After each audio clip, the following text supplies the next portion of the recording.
Are you tired of dying in Stadium? Try the Raid Boss ORISA build. This build is focused entirely around self-sufficiency and raw survivability. You're providing value to your team not by dealing damage or by securing kills, but by being an unstoppable, constant presence on the objective to draw fire away from your teammates. Here's some timestamps in case you want to skip to a specific part of the video. Let's look at what powers you should take in each round. The first power you're going to want to take on round 1 is Restorify, which will heal you for 10% of your max life every second while Fortify is active. This is the most important part of the build, as it will allow you to stay alive even when the rest of your team is dead. For round 3, you should select Hooves of Steel, which will add shields to your max health equal to 50% of the damage you receive during Fortify. Once you have this power, you should play aggressively and try and take as much damage as you can without dying while Fortify is active to try and maximize the value you get from the power. With this power, if you're about to die during Fortify, you can cancel it early and gain these shields immediately, which may give you the extra health you need to survive.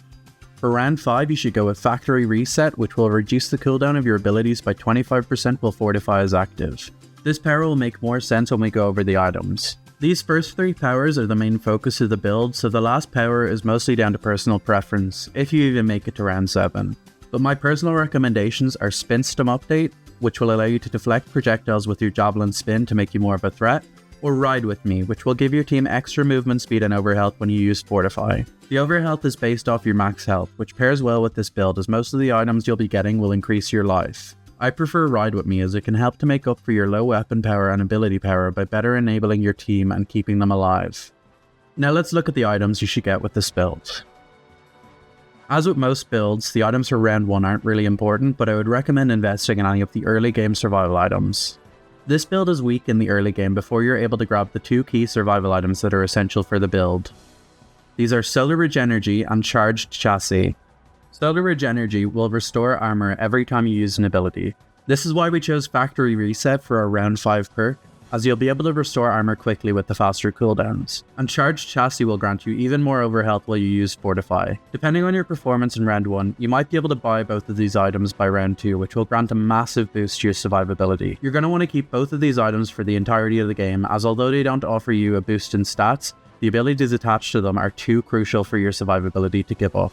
The next item that I'd consider a must pick is Martian Mender, which will reduce your cooldowns and restore 3% of your life every second. This will also stack with your self-healing during Fortify from your round 1 perk. This item can be quite good for keeping you alive when you don't have Fortify ready and your healers are dead. If you're unable to afford any of the next items, instead purchase any survival items in the rare category until you can afford the epic rarity ones. My recommendations would be Crusader Hydraulics to give you a boost to your armor's damage resistance, and Vitality, which will further increase the amount of armor you have. The last 3 items in this build are kind of flexible. From the items we've already selected, you should already be nearly invincible, so the rest of the items are just to further contribute to that. When I'm running this build, one of the main items I go for is the Ogundimu Reduction Field, which grants you up to 10% damage reduction to all damage based off how much damage you're currently taking. Generally speaking, this will always be maxed out as you're going to be taking constant damage in the front line of your team.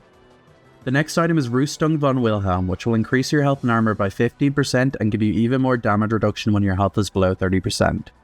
This can make the difference between you dying or surviving long enough to activate Fortify again.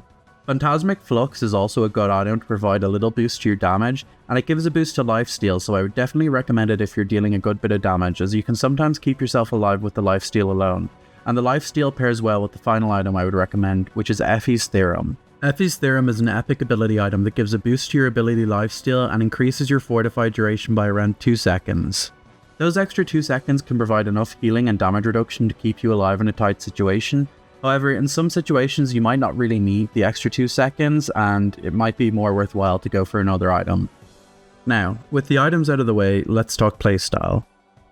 This build is great for making space, so you want to use your durability to apply constant pressure on the enemy tank to prevent them from getting easy access to your backline. You should use Energy Javelin and Javelin Spin to help you to keep the enemy team from encroaching on your team's space, as well as to activate Solar Regenergy. Although you'll be incredibly difficult to kill with this build, you shouldn't make it any easier for the enemy. Wherever it's possible, and especially when Fortify is on cooldown or your healers are dead, you should utilize cover to avoid allowing the enemy to farm currency and ult charge from you. If your team is dead, you don't necessarily need to retreat. In most cases, it's actually better for you to stay on point to prevent the enemy from gaining objective progress, but try and assess whether or not you could feasibly survive until your reinforcements get there, but also be aware that with this build you'll have a lot more staying power than you'd first expect. You should try your best to be dealing constant damage to the enemy, as compared to everyone else your damage is quite low, and you might miss out on money from bounties, so maximizing your damage will earn you the currency you need to complete the build. You'll also be passively earning money from the self-healing you do with this build, and most of the time when I run this build I run out of things to spend my money on by like round 4, and I kinda just start letting it pile up. Due to you constantly earning money by not going back to the spawn room, you'll likely be the highest earner on your team, or maybe even in the game. In one game with this build I earned over 100,000 currency just because I barely died. I'm going to display the full power and item build on screen, so feel free to take a second to pause and screenshot each of them.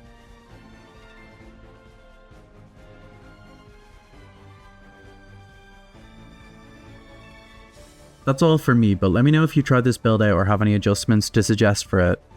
Do you have a different ORISA build that you find fun to use? Thanks for watching, and I'll see you guys in the next video.